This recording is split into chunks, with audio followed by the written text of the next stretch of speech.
회원 여러분 안녕하세요. 세계금융연구원 골든클럽 원장 정기준입니다.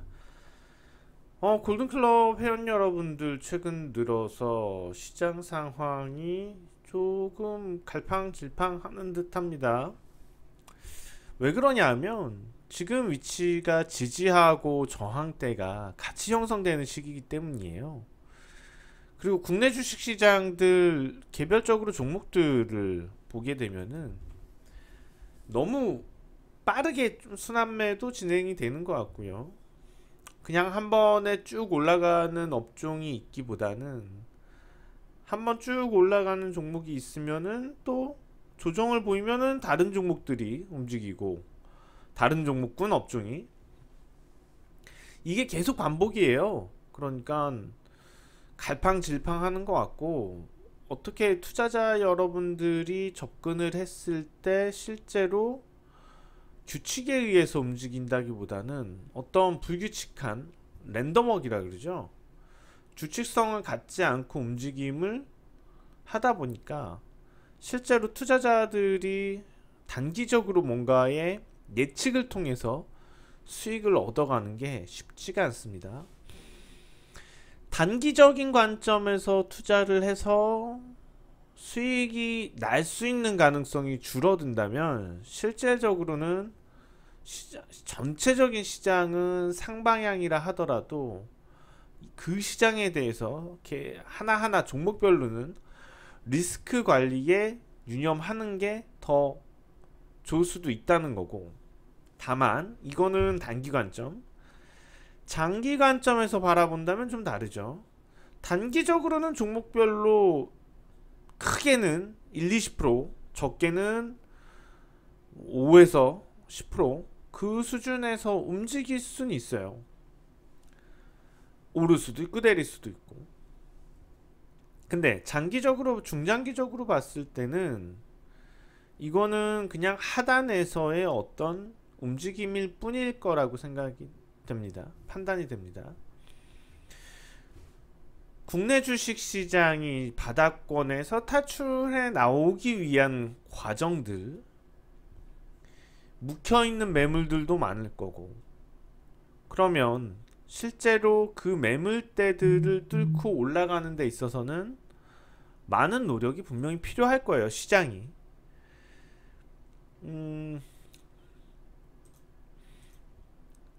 자, 현재 코스피 시장, 자, 어차피 오버슈팅이라고 할 수 있는 등락, 단기에 많은 우려들이 쏟아지면서 급락했었고, 그것들은 빠른 시일 안에 해소가 되었고요.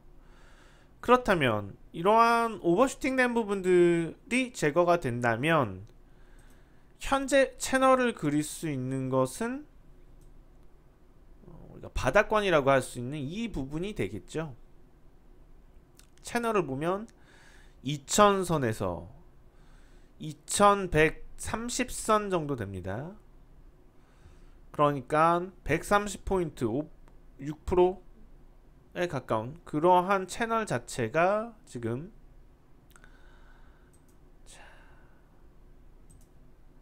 차트를 좀 이렇게 보시면, 자, 이 큰 채널이죠. 바닥권이라는 이 큰 채널을 돌파해서 반전을 시켜서 나가야지 되는 그런 위치에 들어선 거죠. 모멘텀이 어떻게 될지가 이 구역을 돌파해 나가는 시기가 될 거고, 당장 내일이 될 수도 있어요. 왜냐하면 현재 채널 상단에 있기 때문에 당장 내일이라도 어떤 모멘텀이 발생을 한다면은 치고 나갈 것이고, 또 중간에 어떤 악재, 오히려 악재를 만난다면 다시 굴곡을 보이고 돌파 시도를 하겠죠. 그러나 우리가 이것에 대해서 당장 내일일지는 언제일지는 모르지만은 어느 정도 주변 상황 돌아가는 것들을 보고, 그리고 그동안의 올해 연내에 대한 예측을 생각을 해볼 때는 조만간에 돌파할 가능성이 더 높지 않을까. 빠른 시일 안에 돌파될 가능성이 높지 않을까, 그런 생각들을 합니다. 가장 중요한 것은 일단 미중 무역과 관련된 부분인데, 우리가 최근 나오는 이슈들 중에서 한 가지 주목할 것 중에 하나는 바로 미국의 소비 감소입니다. 소매 판매 부분이 부진했고, 이 부분이 이슈가 되고 있는데, 미국 경제의 70%에 가까운 부분을 바로 이 내수가 차지를 합니다. 그런데 이 부분에 있어서 실질적으로 중국과 연관될 수 있는 부분은 밀접해요. 이미 미국 소비에 있어서 생산 기지는 중국에서 한지 오래전이죠.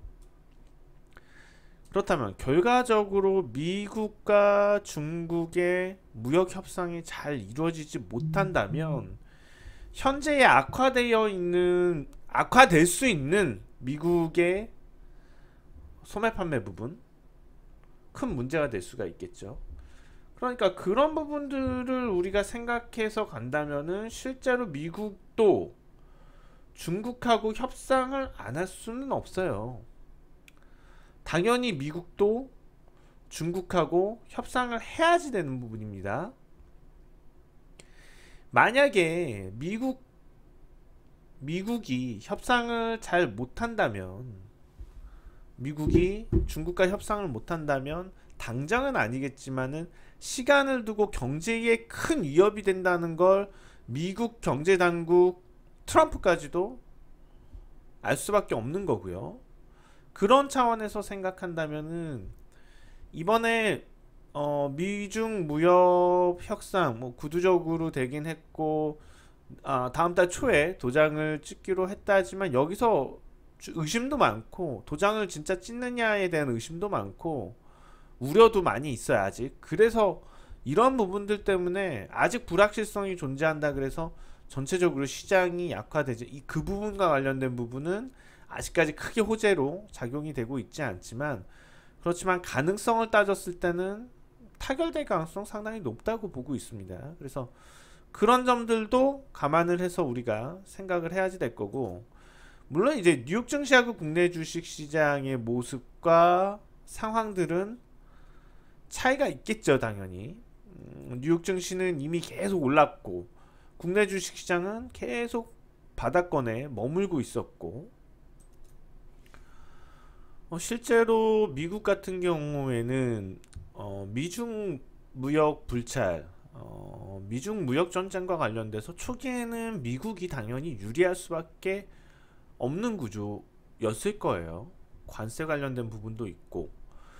그런데 실질적으로 이게 장기화가 되게 되면은 결과적으로는 미국 역시도 타격을 받게 되고, 만약에 중국이 미국 시장에 대해서 어떤 대안들, 대책들을 마련을 해서 거기서 구조를 만들어 간다면 장기적으로 볼 때는 어떻게 보면 미국이 더 불리할 수도 있는 정책이에요. 물론 이제 10년, 20년을 얘기하는 거지만, 근데 벌써 이제 그런 부분이 미국이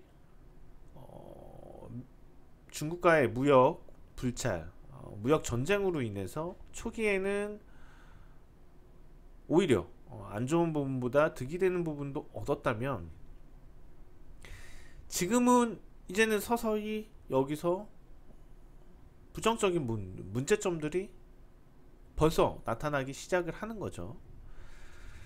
만약에 조금 더 길어진다면은 미국 같은 경우에는 실제로 큰 경기 침체도 이와 관련돼서 겪을 수도 있습니다. 그렇다면 그런 여러 가지들을 방지하기 위해서 미국은 이제는 중국과 타협을 하게 될 건데, 문제는 이것과 맞물려서 주가가 올라가기보다는 오히려 주가는 내려갈 수 있다는 거예요. 미국과 관련돼서는 미국 기업들이 관련돼서 어떤 수혜를 보는 부분도 있었을 거고, 실질적으로 어떤 성과들, 순익 증가, 실적 증가가 나타났었다면, 그러니까 어떤 측면에서 보면은 중국 기업의 어닝을 미국 기업들이 어느 정도 빼앗아 갔다면, 이제는 이게 약간 바뀌어갈 때입니다. 미국 소비자들 소매 판매, 그러니까 장기적으로 미국 경제에 대해서 어떻게 보면은 이게 좀 무너질 수 있는 부분들을 방어하기 위해서 그 부분에 있어서는 감수를 해야지 될 거고, 그렇다면 실제로 기업 실적을 대변한다는 뉴욕 증시는 올해를 기점으로 해서 급격하게 부진해질 가능성이 있다는 겁니다. 그러면 반대 개념으로 중국 증시를 보게 되면, 중국 증시는 뉴욕 증시와 오히려 반대 개념이 될 수가 있는 거죠. 기업들의 실적이 조금씩 안정이 되고, 그것에 대한 예측들도 나오면서 점차적으로 이렇게 변해갈 거예요.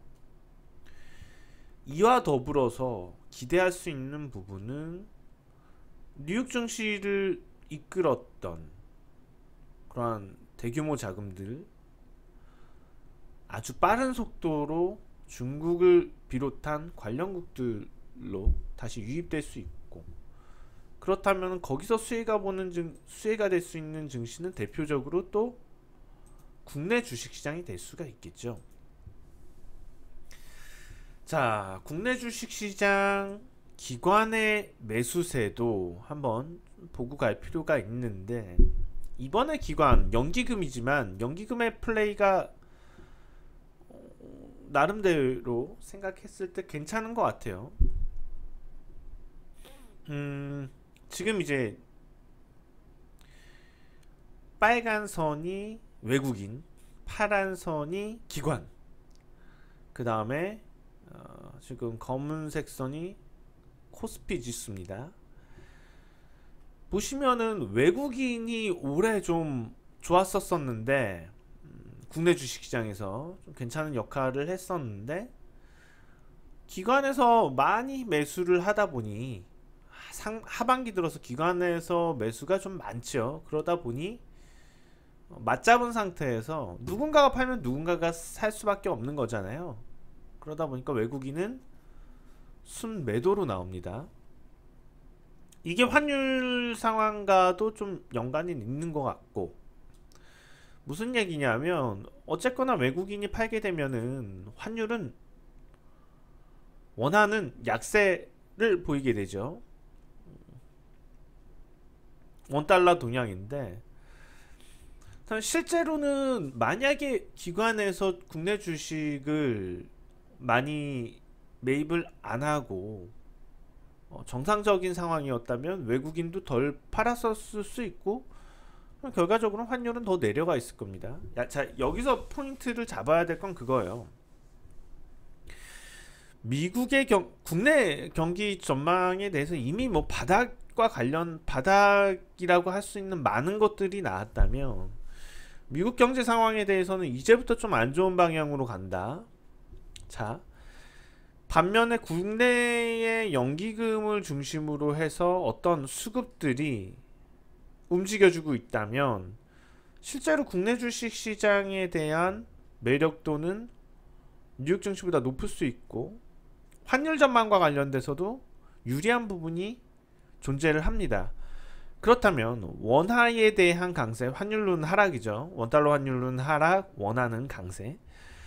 원화 강세에 대한 전망이 예상이 된다면, 자, 여기서 우리가 쌍끌이 매수, 외국인과 기관의 쌍끌이 매수를 얘기할 수 있는 부분, 기관이 적극적으로 매수하고 하는 초기 단계에서는 외국인과 맞잡고 매도를 할 수가 있지만, 만약에 여기서 국내 연기금뿐만 아니고 실제로 국내 뭐 가능성은 낮지만 국내 다른 이제 투신권부터 해서 기관에서의 유입이 적극적으로 이루어진다면은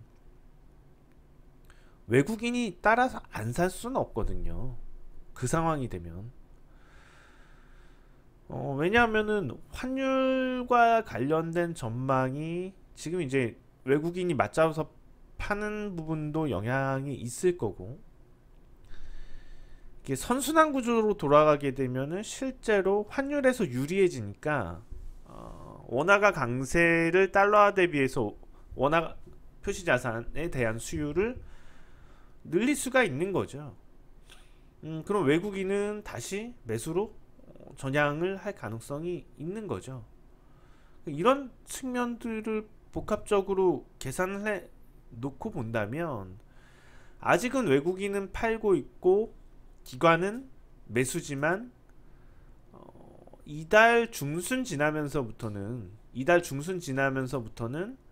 외국인도 쌍끌이 매수할 가능성이, 기관과 같이 매수할 가능성이, 연기금과 같이 매수할 가능성이 높고, 그렇다면 실제로 단기적으로 미지수도 있지만 단기적으로 이 박스권에서 어떤 악재가 돌출된다면 또 한번 조정을 보이고 갈 수도 있지만, 결론적으로 어느 순간인가, 조만간 어느 순간인가 이 바닥권 틀을 갭으로 넘어가는 날이 있을 거고, 그게 내일이 될 수도 있고 모레가 될 수도 있고, 그 순간부터는 강한 흐름으로 지수가 2300선을 향해 갈 수 있다. 자, 이것에 대해서는 여건들을 따져봤을 때 각권 지수도 한번 볼 필요가 있을 겁니다. 각권 지수는 올해 거의 고점 수준까지 올라와 있는 상태죠. 네, 그래서 각권, 대만 증시하고 국내 주식시장이 좀 비슷한 구조가 많이 있죠. 그런 점들 놓고 생각한다면 국내 주식시장도 역시 가능성 상당히 높은 상태입니다. 그래서 계속해서 지금은 주식 비중을 늘려야 되는 거고, 주식 투자에 대한 총 투자금 자체를 계속 늘려가야지 될 적기다, 이렇게 판단이 됩니다. 종목 하나 소개해 드리겠습니다. 오늘 야스라는 종목인데 장비업체예요. 지금 야스 주가가 그렇게 많이, 상황에 비해서는 많이 못 올랐다고 봐요. 올해 조금 예상보다는 안 좋았던 것 같고, 그렇지만은 빠르게 개선되고 있는 점들도 보긴 봐야지 될 것 같습니다. 언제 기점으로 매출 감소, 수익성 악화 얘기가 써진 건지는 모르겠는데, 실제로는 지금 뭐 하반기 나오는 부분들 보면은 그렇진 않은 것 같고요. 진공 망도체 장비, 평판 디스플레이, 양산 장비, 지금 뭐 내용들을 한번 읽어 보시면 좋을 것 같고, 어떤 일을 하는 회사인지. 자, 실적 부분으로